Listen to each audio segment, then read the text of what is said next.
అమెరికాలో ఒక గొప్ప బోధకుడు ఉన్నాడట. ఆయన ప్రభుతోనే ప్రతిసారి మాట్లాడేవాడట.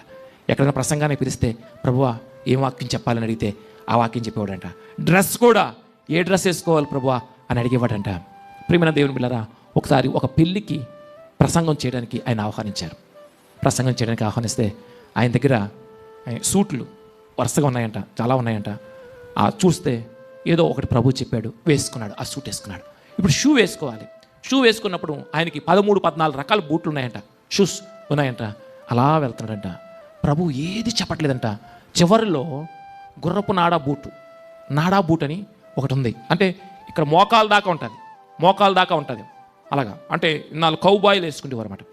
అలాంటి బూట్ ఉంది, అక్కడ ఉందంట. పరిశుద్ధాత్ముడు చెప్తున్నాడంట, ఇది వేసుకో అంటున్నాడు. అంటే ఇదేంటిది, సూట్కి దీనికి నప్పదు కదా అని చెప్పి మళ్ళీ మొదటి నుంచి వచ్చాడట. 1 2 3 4 అని చెప్తే ఎక్కడ పరిశుద్ధాత్ముడు చెప్పట్లేదంట. ఎక్కడ చెప్తున్నాడు మరలా? నాడా బూటే చెప్తుంటే ఇష్టం లేకపోయినా ఎందుకు ఇలా చెప్తున్నాడు ఈరోజు ఏంటి అని చెప్పి మొత్తం మీద దేవుడు చెప్పినట్లుగా, పరిశుద్ధాత్మ తను నడిపించినట్లుగా ఆ నాడా బూట్ వేసుకున్నాడట. వెళ్ళాడంటే కారులో కూర్చున్నాడట. కారులో కూర్చొని అక్కడ పెళ్ళికి వెళ్ళిన తర్వాత అందరూ నాకు కాసి ఎలా చూస్తారని ఆలోచిస్తున్నాడు అని అలా కళ్ళు మూసుకున్నాడట. కళ్ళు మూసుకుంటే చల్లగా తగులుతుందంటండి. అసలు ఏసీ ఉంది ముందు కారులో, కానీ ఇంకా చల్లగా తగులుతుందంట.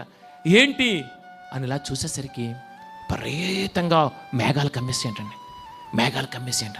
వర్షం మొదలైపోయిందంటండి. పెళ్ళికి వెళ్ళే లోపే వర్షం మొదలైపోయిందంట. ప్రియమైన విపరీతమైన వర్షం పడిపోయిందంట. పడిపోతే అక్కడ ఒక తివాచిలాగా 100 అడుగులు వేసారంటండి. తివాచి దగ్గర కారు ఆగింది, అవతల ఆగింది. ఈయన కారు డోర్ తీసేసరికి వర్షం ఆగిపోయింది, కానీ మొత్తం అంతా బురద కింద. ఆ బురదతో పాటలు పడుతున్నారట. వాటి మధ్యలో ఇతడు దిగి ఆ నాడా బూట్లు వేసుకున్నాడు. రాజులాగా ఈయన ఏం చేస్తున్నాడట, మధ్యలో ఇలా నడుచుకుని వస్తున్నాడట. హల్లెలూయా. నువ్వు దేవుని మాట వింటే ఇప్పటికీ నువ్వు రాజువే, ఇప్పటికీ నువ్వు రానివే. నువ్వు దేవుని మాట వినకపోతే ఇప్పటికీ నువ్వు బానిసవే. నీ చుట్టూ నీకున్న వసతులన్నీ బాగుంటాయి. నీకు కారు ఉంటుంది, ఏసీ ఉంటుంది, సోఫా ఉంటుంది, మంచి పరుపు ఉంటుంది, కానీ నువ్వు బానిసవు. ఎందుకు అనంటే నువ్వు పరిశుద్ధాత్మని మాట ఆలకించడం లేదు.